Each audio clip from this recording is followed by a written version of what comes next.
Hey, it's Regan here. Today I want to talk to you guys about the 1980s.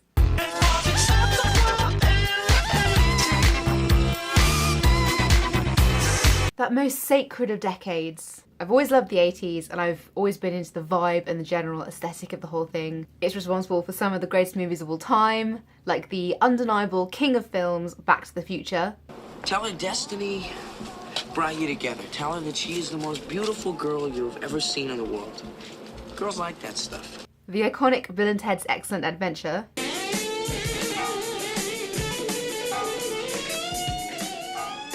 do get better. And the mind-blowing Barbie and the Rockers. No question about it, Barbie and the Rockers are the biggest, hottest sensation in rock history. Those are three of my favourite things, and I've realised there's a connection between all of them. There's the 80s, the 50s, time travel and music. That's a whole new genre right there, just for me. What I'm here to talk about more specifically is 80s music. There's something about 80s music that just has an undeniable passion and feeling. Even before Ryker, Sear, people thought I was kind of weird for being into 80s stuff. Along with Britney Spears and all of that other awesome turn of the millennium pop music, pretty much at school I would listen to 80s music as well, to stuff like Def Leppard,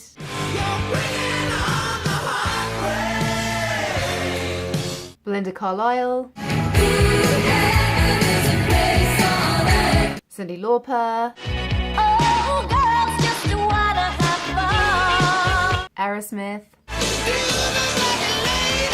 I could go on, but you know what I'm talking about. So when I went to start Ryker, Sear, I knew that I wanted to write music that was influenced by the 80s. Not in a, like, I want to make an 80s band or anything, but just because those influences were so emotionally connected to me and a part of who I am, it was natural to me to write songs with those influences. You can hear it in our early stuff, like Train at Midnight. Riding on a train at midnight may seem like a waste of time, but if you know just what you're doing, then you get where you need to be just fine. Okay, do you know what? I really bloody love that song.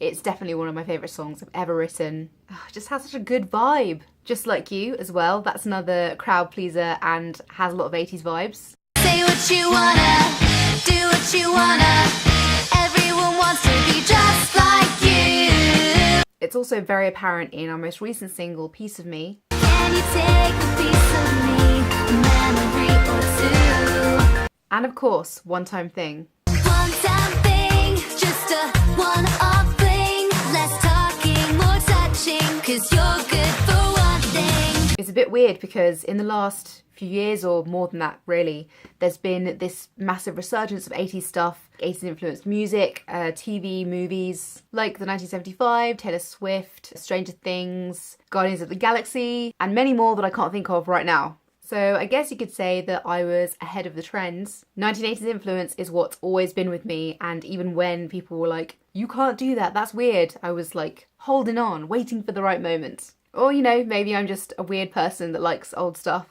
Tune in next time for when I tell you how much I love the 1920s. I do actually love the 1920s. I've made outfits and everything. Thank you so much for watching. If you enjoyed this video, please like and subscribe. Anyway, I love the 1980s, but I want to know what you think. Do you love the 80s? Is there anything specific that you can pinpoint that's what's great about it, great about the music, the movies, the vibes? Let me know in the comments. See you in the next one. Bye! You don't even know